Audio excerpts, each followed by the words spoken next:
बिस्मिल्लाहिर्रहमानिर्रहीम। अस्सलाम वालेकुम। आपका दोस्त सलमान हैदर। दुआ है परवरदिगार से कि उसने आपको और आपके अहले खाना को अपनी हिफ्ज़ अमान में रखा हुआ। खबरें तीनों बहुत आम हैं, लेकिन रात के बाद रात गए जो बड़ी गेम डाली गई है और जिस तरीके से डाली गई है वो आपके साथ डिस्कस करना बहुत जरूरी है। और इस एस्पेक्ट पर, इस एंगल पे आपसे किसी ने बात भी नहीं की होगी।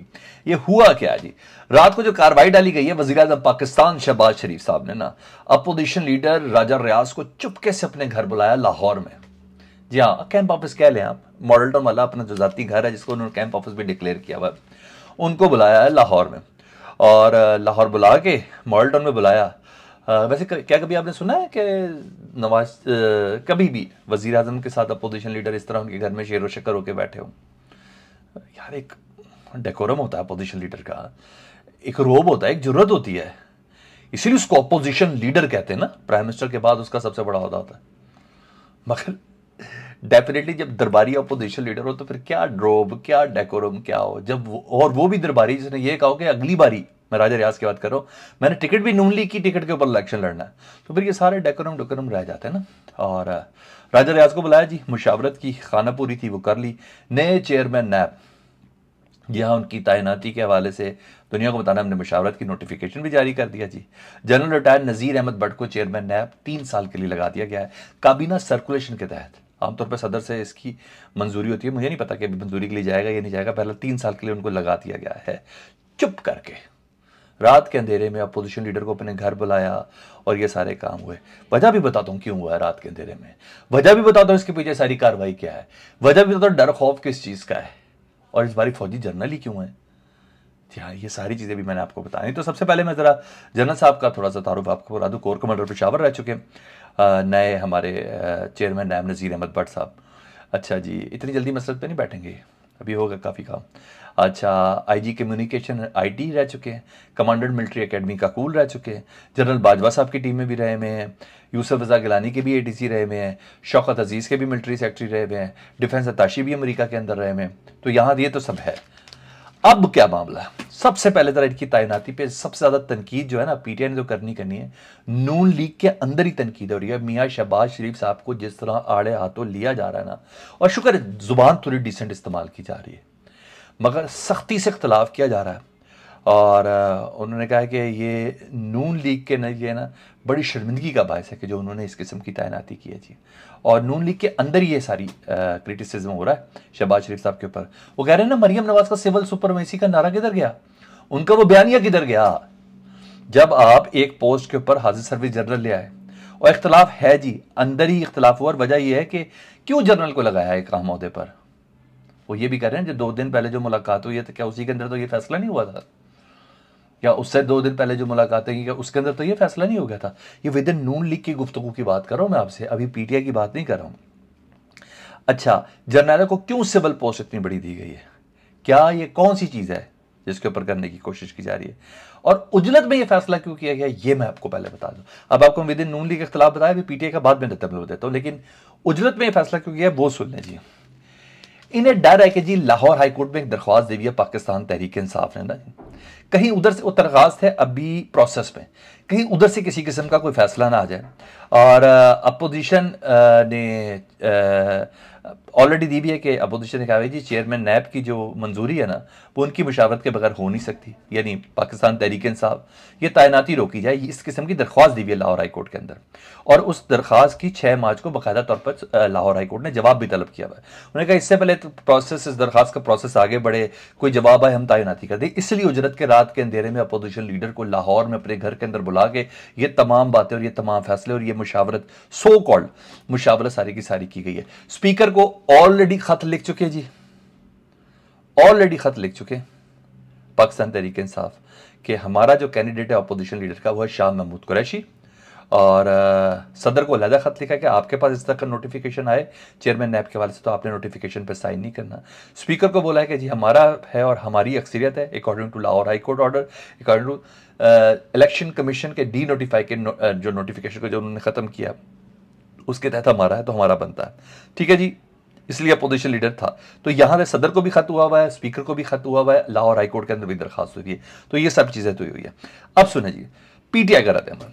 फवाद चौधरी साहब कहते हैं कि चेयरमैन नैब की तैनाती का जो सारा अमल है ना वो मुतनाज़ है। पीटीआई शाह महमूद कुरैशी को अपोजिशन लीडर नामजद कर चुकी है और मुशावरत का अमल अपोजिशन लीडर के साथ होता है, अपोजिशन के साथ हुआ और यहां मुशावरत हुई ही नहीं है according to Lahore High Court, according to election commission. ठीक है जी, और ये तो ये चीज़ हो गई। अब मैं आपको एक और पहलू बता दूं कि जनरल साहब को लगाया क्यों है, जनरल नज़ीर साहब को लगाया क्यों है, वो भी सुन लें। कहा यह जा रहा है कि अदालतों में थोड़ा सा अंदाज होंगे आने वाले केसेस पे। दूसरी चीज़ ये, आफ्ताब सुल्तान किस ग्राउंड पे गए थे, किस ग्राउंड पे गए थे मुझे बताएं, मैं आपको बताता हूं। आफ्ताब सुल्तान साहब ये कहे थे कि ये अपने मर्जी के केसेस बनवाना चाह रहे थे। ये कह रहे थे कि फलाने के ऊपर केस दे दो, फलाने के भाई को पकड़ लो, फलाने के प्लाट के अंदर कर दो, फलाने का ये कर दो। मैं दबाव में ये काम गैर कानूनी नहीं करना चाह रहा था। आफ्ताब सुल्तान साहब इस इल्ज़ाम के साथ गए थे। ये इल्ज़ाम पूरी चार्जशीट देखे गए थे, भी मैं दोबारा सारा नहीं पढ़ सकता, लेकिन वो इस चार्जशीट के साथ गए थे। जब आफ्ताब सुल्तान गए थे तो बंदा तो इनको वही चाहिए ना जो इनकी मंशा के मुताबिक, अगला चेयरमैन नैब वही चाहिए होगा ना जो इनकी मंशा के मुताबिक ये फैसले कर सके, इनकी मंशा के मुताबिक केसेस बना सके, इनकी मंशा के मुताबिक रेफरेंसेस बना सके। ये मिजान है। अच्छा जी, ठीक है। अब मुझे नहीं पता ये बनाएंगे ये नहीं बनाएंगे, तो आने वाले चंद दिन ही बताएंगे। कुछ लोग कह रहे बड़े अपराइट आदमी भी हैं, इन्होंने यूसुफ रजा गिलानी साहब को छोड़ दिया था इस वजह से कि उनके ऊपर जब इल्ज़ाम आया था। कहने वाले तो ये भी कह रहे हैं काफ़ी, लेकिन बहरहाल ये मामला अदालतों की तरफ जाएगा सर। ये मामला 2+2=4 नहीं, ये मामला ये तैनाती भी अदालत में जाएगी और इसको पीटीआई ही चैलेंज करेगी। चाहे इसके कहने वाले ये कह रहे हैं कि जहां इमरान खान साहब इतनी इस्टेब्लिशमेंट के साथ या मुख्तदर हलकों के साथ गुफ्तगू के हवाले से पेशकश कर रहे हैं, तो अब देखते हैं कि उनके एक जनरल की तैनाती पे इमरान खान साहब अदालतों में बोलते हैं कि नहीं बोलते। और यार इमरान खान से मुतालिक ये बातें सोच रहे हो, अभी भी कोई डर खौफ रह गया आप लोगों को, अभी भी किसी किस्म की कोई जिसे कहते हैं ना अकल और सोच के अंदर थोड़ी गुंजाइश आप लोग की रहेगी। चलो रहेगी तो मैं क्या कर सकता हूँ। खान साहब जी इलेक्शन मुहिम का आगाज़ कर दिया जी, अहम बातें की जी उन्होंने कल। मैंने उसके 3 पॉइंट आपके साथ शेयर करने हैं और डिस्कस करना बहुत ज़रूरी, नहीं तो पता चलेगा हमने कोई बात ही नहीं की है। बहुत सी अहम बात की है और उन्होंने कहा मैं सबसे बात करने के लिए तैयार हूँ, अच्छा सबसे समझौता करने के लिए भी तैयार हूँ। उन्होंने कहा जिन्होंने मेरे ऊपर कातलाना हमला किया उन्हें मैं जानता हूं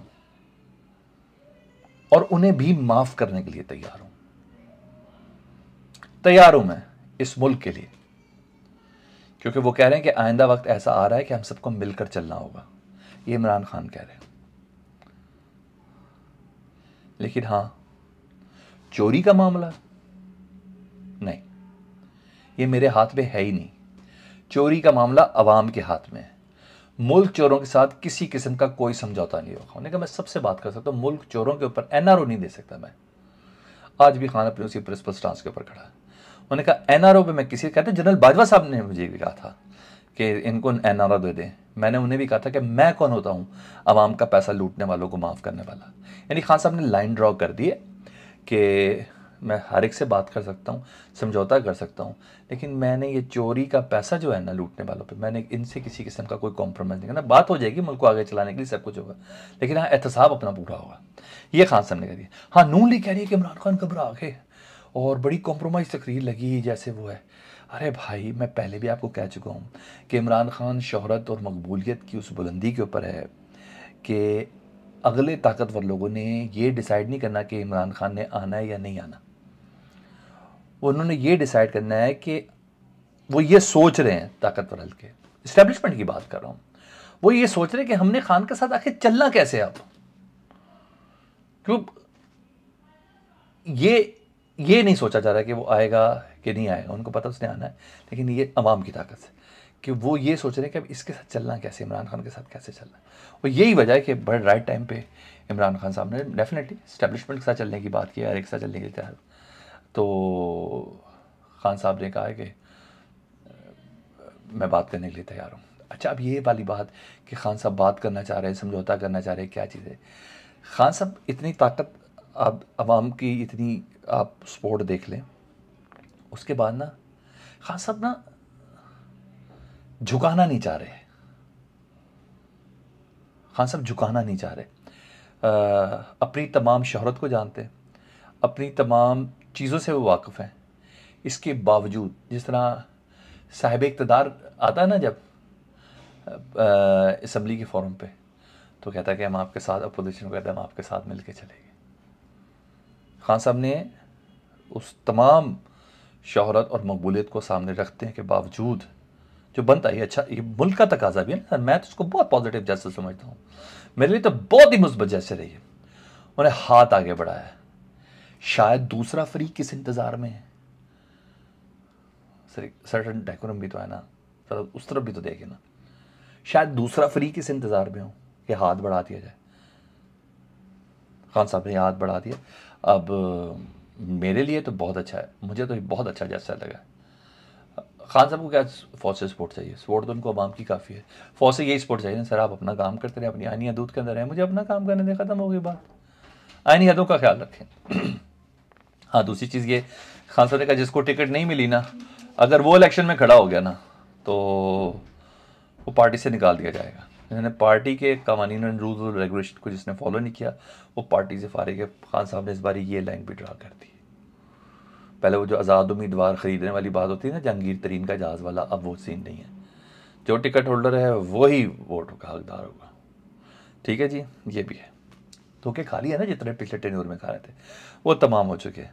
और उन्होंने ये भी कहा है, यार क्या बात है, खान साहब ने कहा है कि मुझे ये भी पता है कि इलेक्शन अलहदा होंगे तो मसाइल होंगे, यानी पंजाब और केपी में अलहदा इलेक्शन हो, मरकज़ में बाद में अक्टूबर में हो, बलूचिस्तान और उस सिंध के अंदर। कहता मुझे अंदाज़ा है, चलो पूरे मुल्क में इलेक्शन करवा दो एक साथ।